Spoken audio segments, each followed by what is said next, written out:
Bonjour, bienvenue. Paris-Saclay TV vous propose une émission spéciale Spring 50. Un concours, un label qui met en avant 50 startups du territoire du cluster Paris-Saclay. Ce sont les plus innovantes du moment et elles peuvent donc se faire connaître et lever des fonds grâce à ce concours qui est organisé dans le cadre du Paris-Saclay Spring. Cette année, c'est à HEC et c'est le 1er juin. Alors ces startups, elles sont accompagnées tout au long de l'année grâce à des lieux comme Playground ou grâce à une plateforme dédiée et aussi, surtout, grâce à l'EPA Paris-Saclay. Vous allez entendre les explications de Frédéric Devèvre. Il est chef de projet innovation et développement économique à l'EPA Paris-Saclay. Et en attendant de découvrir la promotion 2023 du Spring 50, focus sur 4 startups qui ont été sélectionnées l'année dernière. Alors elles sont des projets innovants, elles s'inscrivent dans une démarche d'économie circulaire. Elles s'appellent Yesti, Equinoé, Papcot et Kimialis. Enfin, notre agenda, ce sera la fin de cette émission. Et en ce mois de juin, il y a beaucoup de choses à faire. On ne va pas s'en plaindre. Spring 50, promotion 2023. C'est la 3e du genre et je vous le disais, l'objectif c'est de les mettre en avant, ces 50 startups du territoire, leur permettre de se faire connaître, leur permettre de lever des fonds pour grandir. Et des startups, il y en a plus de 700 sur votre territoire et il faut les accompagner au jour le jour grâce à des lieux comme celui-ci, Playground, une plateforme dédiée et beaucoup d'autres initiatives menées par l'EPA Paris-Saclay. Tout de suite, les précisions de Frédéric Devèvre. Il est chef de projet innovation et développement économique. Au niveau de l'EPA Paris-Saclay, on accompagne les entreprises essentiellement au travers de 3 actions. Ces 3 actions sont menées en partenariat étroit avec la French Tech Paris-Saclay. Ça commence par la création d'un portail qui s'appelle Paris-Saclay Startup, qui a été initié en 2018. Ce portail permet pour les jeunes entreprises et porteurs de projets d'accéder en fait à un certain nombre de ressources et notamment toutes les structures qui peuvent accompagner les startups dans leur développement, c'est-à-dire les incubateurs, les accélérateurs, les Fab Labs. Ça permet aussi de répertorier toutes les structures qui peuvent les accueillir ou les héberger au sein du territoire de Paris-Saclay, donc les espaces de coworking, les pépinières d'entreprise et d'autres structures et bientôt l'offre d'immobilier tertiaire. Le deuxième volet pour les startups, une fois qu'elles sont constituées, c'est tout simplement de les référencer dans cette plateforme qui est un annuaire qui rassemble aujourd'hui plus de 700 startups. Ça leur permet d'avoir une visibilité auprès de différents publics, notamment investisseurs et industriels, puisque ceux-ci disposent également d'un compte sur la plateforme pour aller un petit peu sourcer et trouver les sociétés qui les intéressent. Le deuxième axe, c'est lié aux recherches de financement, puisqu'en fait on organise 1 à 2 fois par an des learning expéditions investisseurs. Le concept en fait c'est d'aller chercher une trentaine d'investisseurs, notamment fonds d'investissement à Paris, de les amener sur le territoire, notamment dans un lieu emblématique de la recherche ou de l'innovation, que ce soit privé ou public. Et à cette occasion, on leur présente, on leur fait pitcher 10 startups dans une thématique, dans un secteur, ce qui permet donc du coup de faire des prises de contact et puis d'accélérer les levées de fonds pour les start-upers, puisqu'ils peuvent alors avoir des contacts avec ces investisseurs. Et puis le Graal, si je puis dire, ou la 3e action majeure, c'est autour de l'événement phare de l'écosystème qui est Paris-Saclay Spring, et notamment autour du label Spring 50 ou Spring 50 que nous avons créé en 2021. Nous, au travers de notre label Spring 50, on ne récompense pas la croissance de ces startups, mais plutôt le potentiel. C'est-à-dire, ce sont les pépites de l'année, les entreprises qui ont le plus de potentiel et qui nous semblent intéressantes à présenter parce que c'est pour elles une année charnière de pouvoir être mises en lumière au travers de cet événement, de pouvoir pitcher devant un public d'investisseurs, d'industriels, de partenaires divers et variés. Sur les éditions 2021 et 2022, donc les 2 promotions de Spring 50, on est à plus de 150 millions d'euros levés par ces startups qui étaient présentes à ces événements. Donc on espère que la sélection, les lauréats 2023 auront le même succès que les 2 précédentes. On s'arrête maintenant sur 4 startups de la promotion 2022. 4 startups labellisées Spring 50. Elles s'appellent Yesti, Equinoé, Papcot et Kimialis.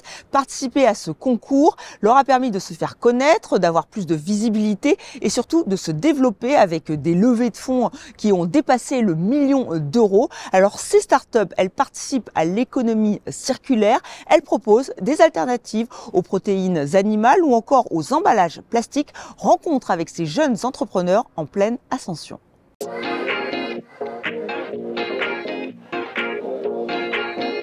Bonjour à tous, je m'appelle Nicolas Stefanovic, je suis le président et cofondateur de la société Yesti.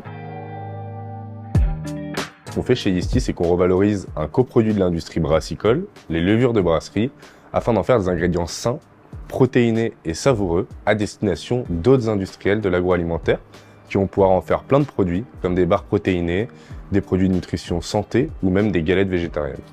La particularité d'ici, c'est qu'on va vraiment récupérer les levures auprès des brasseurs. Donc déjà, dans un premier temps, on va réduire leur impact environnemental et réduire leur coût de traitement. Ça va nous permettre de faire un produit qui est complètement naturel, qui va être sain, protéiné et qui va contenir d'ailleurs également des fibres, des vitamines et des minéraux. Tout ça avec un super goût umami qui va apporter des notes de viande ou de fromage dans le produit fini et à un prix compétitif. Le projet Yesti est depuis le début lié à l'Université Paris-Saclay, notamment parce que les 3 cofondateurs sont passés par des écoles de l'écosystème, donc AgroParisTech et Centrale Supélec, et que depuis le départ, on travaille donc en collaboration avec AgroParisTech, donc que ce soit sur des collaborations techniques, mais aussi sur du financement qui nous a été apporté par AgroParisTech et par d'autres entités de l'écosystème. Spring 50, on y a participé pour la première fois l'année dernière, donc avec 2 objectifs, rencontrer des potentiels prospects, des potentiels clients pour Yesti, et également rencontrer des investisseurs parce qu'on était à ce moment-là en phase de levée de fonds. Ça a plutôt bien marché pour les 2, donc on est ressorti de l'événement avec quelques prospects en plus, et également avec notre toute première investisseuse qui a lancé vraiment la levée de fonds et qui nous a permis d'aller finaliser ce premier tour de table pour scaler, monter à l'échelle nos procédés et donc commencer à vendre en 2024 notre produit. Ce qu'on espère pour cette année, c'est renforcer nos liens avec les partenaires institutionnels qui sont présents là-bas. C'est également potentiellement rencontrer de nouveaux prospects et de nouveaux investisseurs qu'on n'a pas eu l'occasion de voir ou qui n'étaient pas présents l'année dernière, donc toujours dans le même objectif.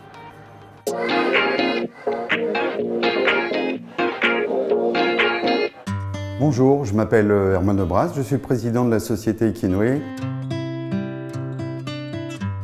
Equinoé, c'est une start-up qui fabrique de l'alimentation animale pour les chiens et les chats à base de protéines d'insectes. Évidemment, notre fabrication, elle est française. Les produits de la gamme Equinoé répondent à 2 problématiques. Une première, c'est nutritionnelle, parce qu'aujourd'hui en France, 40% des chiens et 30% des chats sont obèses. Ça, c'est le premier point.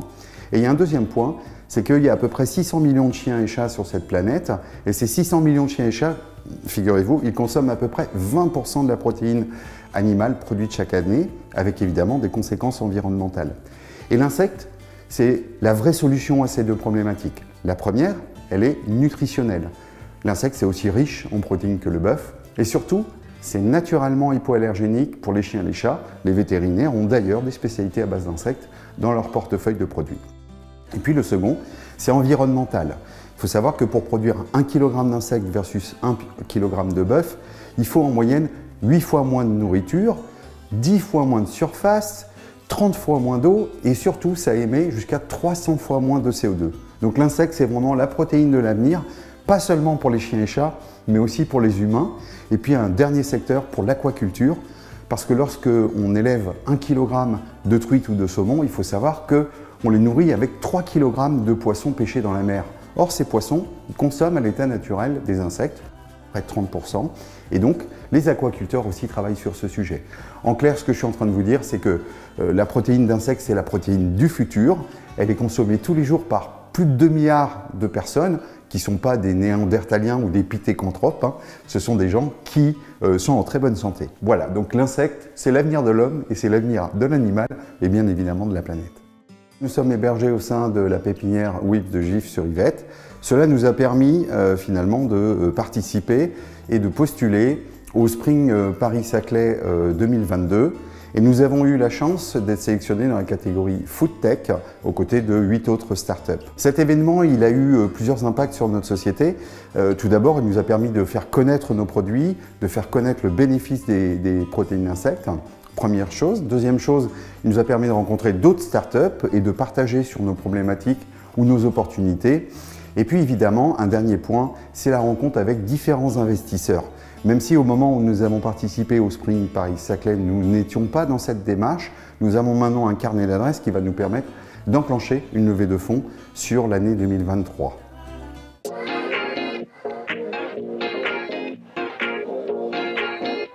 Je suis Emmanuel Milieri, je suis le fondateur de Popcot.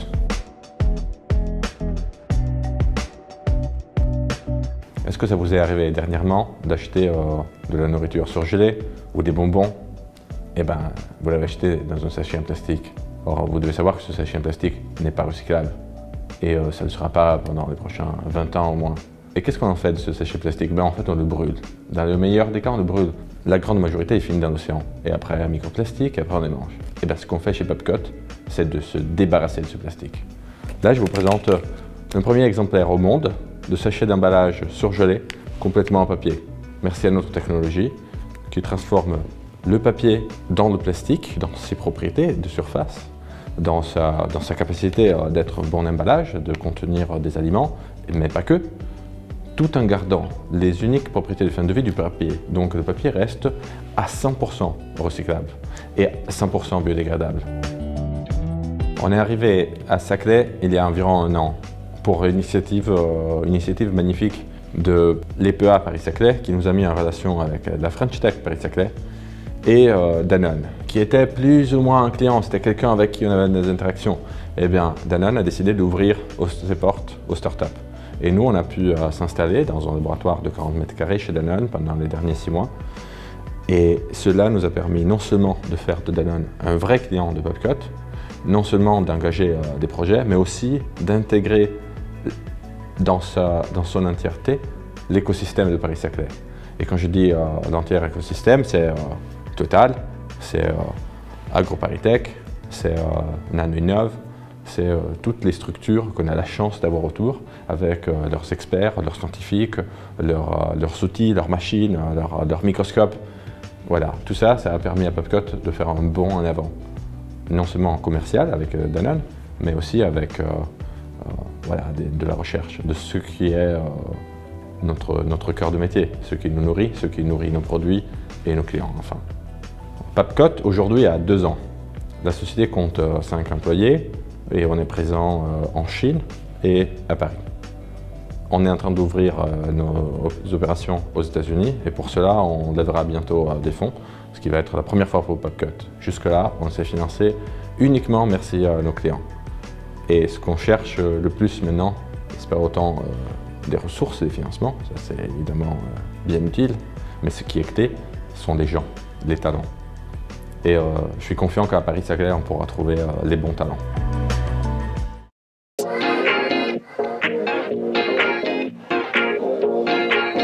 Donc chez Chimialis, on développe et on produit des traitements chimiques des surfaces qui sont utilisés pour développer des tests diagnostiques et d'analyse in vitro innovants.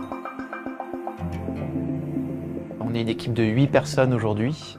On est basé à l'ENS Paris-Saclay depuis notre création en octobre 2020. Et on commence à avoir des clients non seulement en Europe, mais aussi en Amérique du Nord et en Asie. Les derniers mois ont été l'occasion tout d'abord de clôturer une première levée de fonds pour Chimialis, donc sécuriser à peu près 1 million d'euros pour financer 3 pôles importants. D'une part, la mise à l'échelle de notre capacité de production et de traitement chimique des nanoparticules d'or, qui sont utilisées dans les tests rapides, les tests bandelettes qu'on a bien utilisés pendant la pandémie. C'est aussi l'opportunité d'investir dans notre activité commerciale et marketing, sur lequel on a mis peu d'efforts jusqu'à présent. Ce million d'euros va également servir à poursuivre le co-développement de 3 projets innovants qu'on a initiés avec des partenaires scientifiques, académiques et privés, et qui sont soutenus par BPI France. Depuis maintenant presque 2 ans, je suis sur la partie d'optimisation et de développement des tests rapides en bandelettes. Donc je fais surtout des prestations de services pour les clients, pour les aider dans le développement de leur bioconjugués. Donc c'est des nanoparticules d'or fonctionnalisées avec des anticorps spécifiques pour détecter des molécules. Et aussi, donc, je travaille en parallèle sur des projets qu'on a en interne qui sont toujours liés sur les tests rapides en bandelette. L'avantage d'être à l'ENS, c'est qu'on a accès à beaucoup d'instruments et aussi de personnes qui ont des connaissances et qui peuvent nous accompagner sur certains aspects et ainsi pouvoir commencer dans de bonnes conditions. L'événement Spring Paris-Saclay nous a aidé à mettre la lumière sur Chimialis, sur notre levée de fonds qui était en cours à cette époque. Donc ça nous a aidé à concrétiser les premières relations qu'on avait avec des investisseurs à ce moment-là. Depuis l'événement Spring, on a également été certifié ISO 9001-2015, qui est une première étape dans notre trajectoire industrielle. C'est vrai que l'événement Spring a mis cette lumière dont on avait besoin pour accélérer jusqu'à la levée d'amorçage et enchaîner.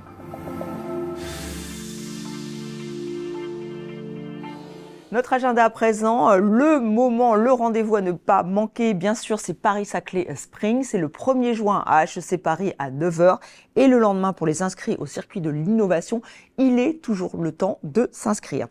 Qui seront les lauréats du prix du livre scientifique 2023? Pour le savoir, rendez-vous le 3 juin au Théâtre de la Passerelle, c'est à Palaiseau. Au programme, un après-midi autour des livres et des sciences avec des ateliers destinés aux enfants ainsi qu'un spectacle tout public, Magie Cosmologie. Mardi 6 juin, vous avez rendez-vous à la librairie La Girafe, c'est dans le quartier de Moulon, à partir de 18 h 30. Rencontre autour du livre Paris-Saclay, l'aménagement d'un territoire d'économie du savoir, écrit par Jean-Philippe Hugron. C'est paru aux éditions Archie Books et c'est en présence de Benoît Lebeau, le directeur de l'aménagement à l'EPA Paris-Saclay. On vous en parle souvent dans cette émission. Le 7 juin à 17 h 30, inauguration du pavillon réciproque. C'est place Marguerite-Poré à Palaiseau dans le quartier de l'école polytechnique.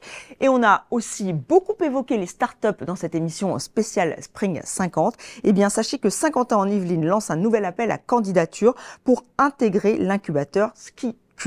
Les porteurs de projets d'innovation technologique ou de services, les dirigeants de start-up en phase de croissance peuvent candidater jusqu'au mardi 20 juin. Une réunion d'information est organisée le jeudi 8 juin à SkiCube.